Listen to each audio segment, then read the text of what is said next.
Mesdames et messieurs, bonjour. Merci beaucoup de l'invitation. Je suis très heureux d'être là. Et comme d'habitude, quand je parle à vous ici à Zurich, je commence mon exposé en français, la première partie, et puis la deuxième partie se fait en allemand. Et je précise tout de suite, la première partie est nettement plus courte que la deuxième. Mais je rassure néanmoins nos collègues francophones et italophones. Je suis dans la pensée totalement avec elles et eux pendant mon exposé. Il y a d'ailleurs aussi ma présentation qui est disponible, je pense, devant la salle en français. Et donc, je continuerai maintenant mes explications en allemand.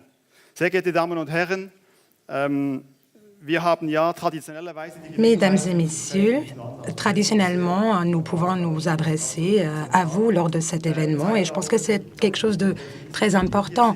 À l'ère de la numérisation, si vous regardez le titre de ma présentation, ce n'est pas un hasard que le mot numérisation y figure.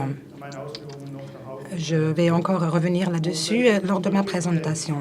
Si je regarde un peu en arrière, à quel sujet l'OFCOM s'est exprimé lors de cet événement. On a toujours parlé des changements technologiques, de la diffusion de programmes radio, de la transition de FM vers le DAB+, mais également des résultats de recherche. Mais en tant qu'Office fédéral de la communication, nous n'avons pas encore parlé ici dans cette salle au sujet de la formation et du perfectionnement. C'est un sujet très important, la formation et le perfectionnement des journalistes. Et l'importance de ce sujet ne date pas de hier, même si peut-être c'est seulement maintenant que nous nous rendons compte de cette importance.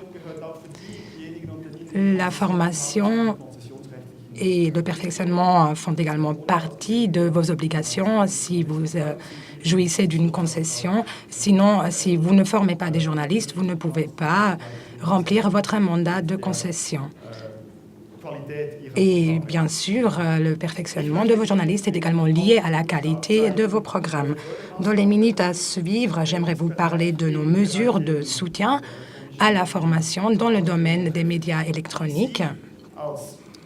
J'aimerais vous expliquer comment vous, en tant que personne intéressée, pouvez vous servir de ces subventions, les utiliser dans la formation et j'aimerais également vous proposer une perspective d'avenir concernant ce sujet.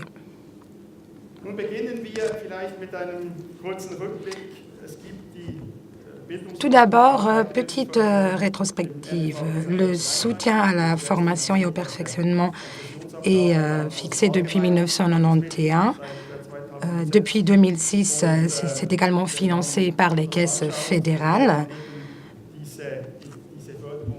Et si vous regardez qui peut obtenir des soutiens, ce sont des institutions de formation et de perfectionnement dans toutes les régions linguistiques de notre pays, comme par exemple, évidemment, la EMAD7, l'école suisse de journalisme que tout le monde connaît, je pense, à Lucerne, le CFJM, l'école Clip et Klang à Zurich et le Corso di Giornalismo à Lugano.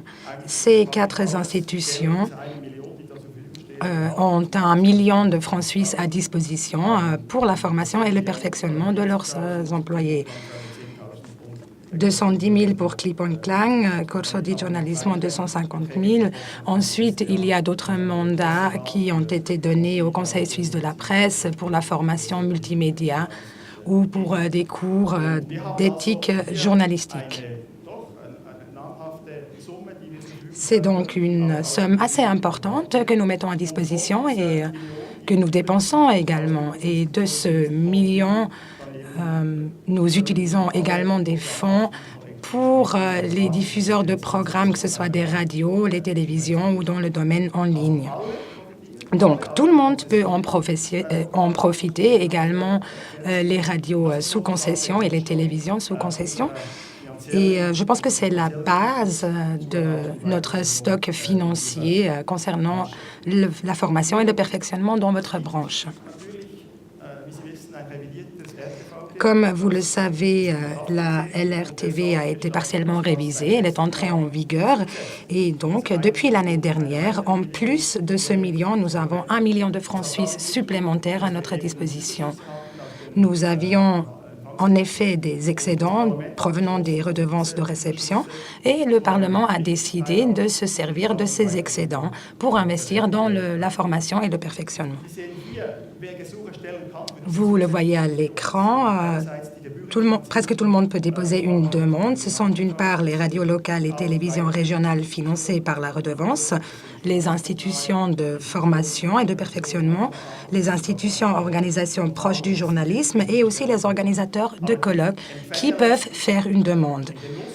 Mais ensuite, pas tout le monde peut profiter de ces moyens financiers. Ces moyens sont attribués aux radios et télévisions régionales et locales financées par la redevance. Parfois, il y a des malentendus dans la branche. L'OFCOM ne peut pas prendre d'autres décisions. C'est le Parlement qui en a décidé ainsi. Ces moyens financiers sont mis à disposition aux radios locales et télévisions régionales financées par la redevance. Et je pense qu'il convient de mettre cela en œuvre et de prendre cela en considération. Il s'agit de 10,5 millions de francs suisses qui sont à disposition provenant des excédents des redevances. Et pour les 10 ans à venir, nous voulons utiliser donc ces 10,5 millions pour investir dans votre branche, dans la formation et le perfectionnement de votre branche. En effet, c'est un sujet assez complexe. Il y a des règlements, il y a des prescriptions légales, mais ensuite, il faut mettre cela dans la pratique. C'est pour cela qu'il y a une année, nous avons publié une directive qui peut être consultée sur notre site web. Vous y trouverez également les formulaires de demande en ligne. Donc, vous le voyez, nous sommes également passés au numérique. Il faut vous inscrire en ligne si vous aimeriez demander un soutien. Notre groupe cible est clairement défini pour ces demandes. Et si vous imaginez, chaque radio locale financée par la redevance ou chaque télévision régionale peut demander chaque année un montant de 30 000 francs suisses. C'est un montant qui a été fixé. Nous voulons maintenant faire nos premières expériences avec ce montant. Cela fait une année, depuis l'été 2016, que nous avons mis en place la directive. Je parlerai encore ultérieurement de nos expériences, mais je peux d'ores et déjà vous dire que nous partons du principe que cette directive tient la route, mais évidemment, à l'avenir, elle pourra être adaptée si tel devrait être nécessaire. Il faut encore évaluer maintenant nos procédures, nos moyens. Donc, nous jouissons d'une certaine flexibilité aussi à l'avenir. Passons maintenant aux chiffres. Le bilan après la première année, donc été 2016 à été 2017, nous avons reçu 59 demandes. C'est vrai qu'au début, nous ne savions pas du tout ce qui nous attendait. Nous avons approuvé 55 demandes et nous avons alloué un montant de 1,2 million de francs suisses. Donc, si vous vous souvenez, j'ai parlé de 10,5 millions sur 10 ans. Et là, nous avons mis à disposition 1,2 million pour une année. Donc, les comptes semblent être bons. Vous voyez la répartition des demandes, qui nous a envoyé ces demandes. Et comme vous le voyez à l'écran, les radios locales et les télévisions régionales financées par la redevance ont été la majorité à déposer une demande. Nous avons reçu 40 demandes. Et si vous regardez maintenant ce camembert, vous voyez concrètement à qui nous avons mis à disposition quelle somme. Et vous voyez que la partie jaune est la plus grande avec les 611 000 francs suisses. Ensuite, la partie bleue, nous avons les institutions qui ont aussi reçu une grande partie. Et avec ces moyens financiers, nous avons pu financer des cours, par exemple des cours d'une année de formation à la radio ou de formation de DJ. Nous avons mis à disposition 200 000 francs suisses à l'association RRR, mais aussi à la Télé Suisse et à l'organisation Conseil suisse de presse. Il y a eu des formations, des cours concernant le sous-titrage, par exemple, et également des cours au sujet de la loi, qui est très important pour votre branche. Donc, voilà les montants alloués au cours de cette première année. depuis l'existence de notre directive et nos nouvelles bases légales. J'aimerais vous montrer maintenant quelques exemples de ces demandes. Vous le voyez, la plus grande partie des moyens sont mis à disposition pour la formation et le perfectionnement des journalistes. Évidemment, nous avons aussi reçu des rapports d'évaluation et les feedbacks sont très bons. Les formations qui ont été financées ont été très appréciées et de notre point de vue, c'est très positif. Il y a eu une très bonne coopération entre les différentes institutions de formation. Vous le savez, la formation est un sujet central à l'avenir dans notre branche et nous le voyons. Dans le domaine de la radio, le MATS a coopéré avec Clip et Klang. Donc, nous avons vu que les moyens financiers sont utilisés pour la bonne cause, pour la formation, pour les perfectionnements. Et nous avons également réussi à créer une synergie à l'intérieur de cet écosystème de formation et de perfectionnement. Passons maintenant aux perspectives. Nous l'avons dit, c'est la première année que nous avons mis cela en place. Nous avons renouvelé la directive, nous avons changé très peu de choses. Elle reste applicable telle qu'elle est et nous vous sollicitons d'ailleurs de nous envoyer vos demandes pour que vous puissiez investir dans votre organisation, votre entreprise et surtout dans la relève. Avec la numérisation, les offres radio et TV se sont diversifiées. Nous avons de plus en plus d'informations en ligne et ce qui sera d'autant plus important, selon nous, à l'avenir, au niveau national et régional, ce sera de mener des analyses, par exemple, de différencier les fake news des faits. Pour vous, à l'avenir, ce sera un sujet central et la politique l'attend également de votre part, tout comme votre audience. Vous devez fournir un travail dans ce domaine-là et je pense que la formation est un élément central. Donc, utilisez ces moyens qui sont mis à votre disposition et équipez vos employés avec les outils nécessaires, avec le savoir-faire nécessaire pour pouvoir faire face à un avenir en transition. Cela vous permettra également de garantir votre qualité à l'avenir. Au début, j'ai parlé un petit peu de la numérisation. Là, je viens de parler de la formation, du perfectionnement, mais je pense qu'il faut voir cela dans un contexte global. Il s'agit de la formation continue et du perfectionnement dans le cadre de la numérisation.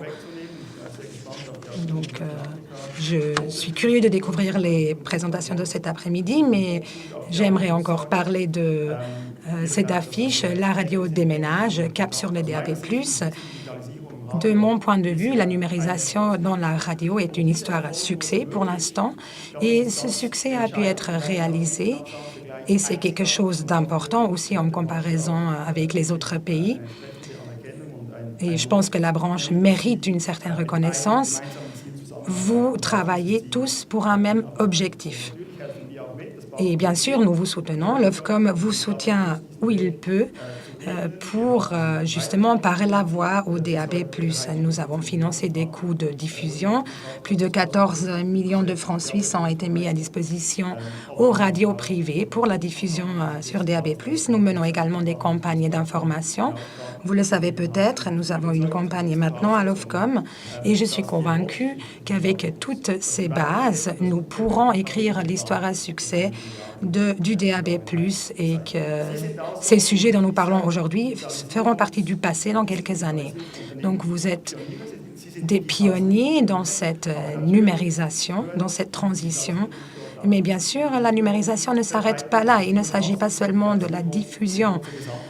Je pense que la numérisation va façonner notre vie à l'avenir, où elle le fait déjà dans certains domaines. Et de votre point de vue, en tant que branche, cela affectera également vos contenus et votre manière de diffuser, parce qu'avec la numérisation, l'utilisation de la radio par la population a fortement changé.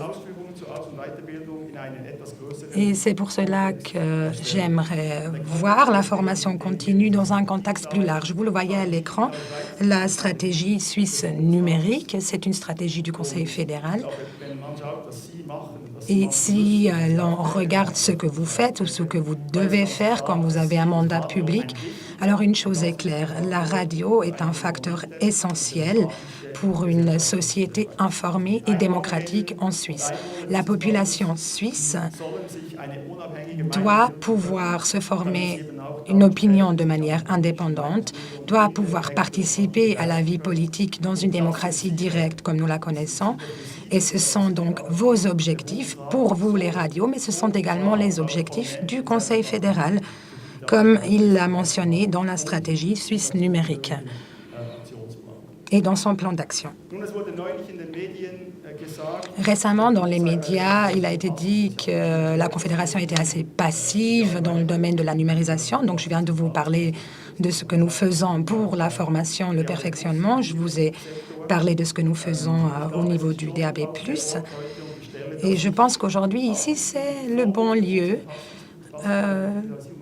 pour parler de ces stéréotypes par rapport à la Confédération et de partager quelques réflexions avec vous à ce sujet.